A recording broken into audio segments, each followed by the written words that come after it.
आगे बढ़ते हैं, जहां पर कांग्रेस विधायक ने साधु संतों की तुलना सांड से कर दी है। कांग्रेस विधायक के बयान पर मंत्री विश्वास सारंग का पलटवार सामने आया। जहां वहां आपको बता दें कि बीजेपी विधायक का रामेश्वर शर्मा ने भी पलटवार किया है। वहीं आपको बता दें, हिंदू देवी देवताओं और सनातन का अपमान करना कांग्रेस की पुरानी आदत है, ऐसा कहते वो नजर आए। आगे कहा कि हर समय हिंदू धर्मावलंबियों का अपमान करना, राम मंदिर निर्माण में अड़चन पैदा करना, राम सेतु तोड़ने का षड्यंत्र करना, कांग्रेस क्या हिंदू धर्म को समाप्त करने की चाल चल रही है? हिंदू देवी देवताओं का सनातन अपमान करती आई और अब हद हो गई। हमारे साधु संतों की तुलना सांडों से की जा रही है और उस मंच पर जिसमें प्रदेश अध्यक्ष स्वयं मौजूद है। ये दुर्भाग्यपूर्ण तो है ही, पर इससे बड़ा कृत्य कुछ नहीं हो सकता। हर समय हिंदू देवी देवताओं का अपमान करना, हिंदू मतावलंबियों का अपमान करना, हिंदू साधु संतों का अपमान करना, राम मंदिर को लेकर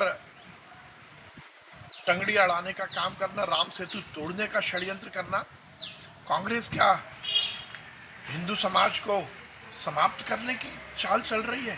अभी तक राजेंद्र सिंह जी सबसे सभ्य, सबसे सौम्य और सबसे सरल आदमी माने जाते थे, लेकिन या तो ये कहिए कि कांग्रेस में उनकी उपेक्षा के कारण वो थोड़े से दिग्भ्रमित हो रहे हैं और इस तरह का जवाब और इस तरह का स्टेटमेंट दे रहे हैं। साधु समाज पूज्य है, वंदनीय है और उनकी पूजा आराधना हर हमेशा होती आई है। आज भी अनेक साधु समाज के अनेक लोग अनेक तरह की बयान देते रहे, कभी समर्थन में भी होता है, कभी हमारे विरोध में भी होता है, फिर भी हमने संत समाज का कभी अपमान नहीं किया। वो खुद बताएं कि दिग्विजय सिंह जी ने जब भोपाल से चुनाव लड़ा था और उनके साथ जो साधु समाज की बहुत बड़ी जमात घूमी थी या साधु संगत घूमी थी, तो उस संगत को राजेंद्र सिंह जी कैसे देखते हैं? और राजेंद्र सिंह के बयान पर कांग्रेस आलाकमान ने भी फटकार लगाई है। साधु संतों पर दिए गए बयान पर कांग्रेस बैकफुट पर आ गई है।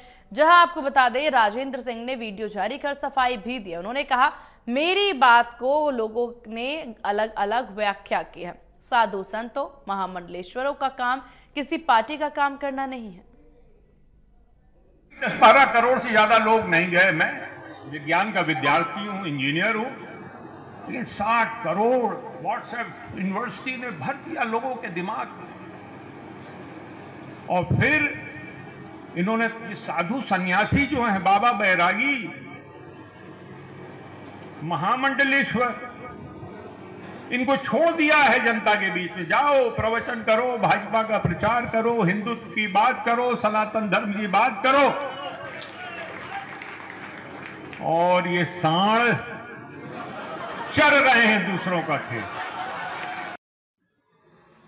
कल 26 तारीख को सतना में हुए एक कार्यकर्ता सम्मेलन में मैंने कुछ अपने भाषण में चीज़ें कही थी। उसका कुछ लोगों ने बुरा माना और चर्चा में है ये बात।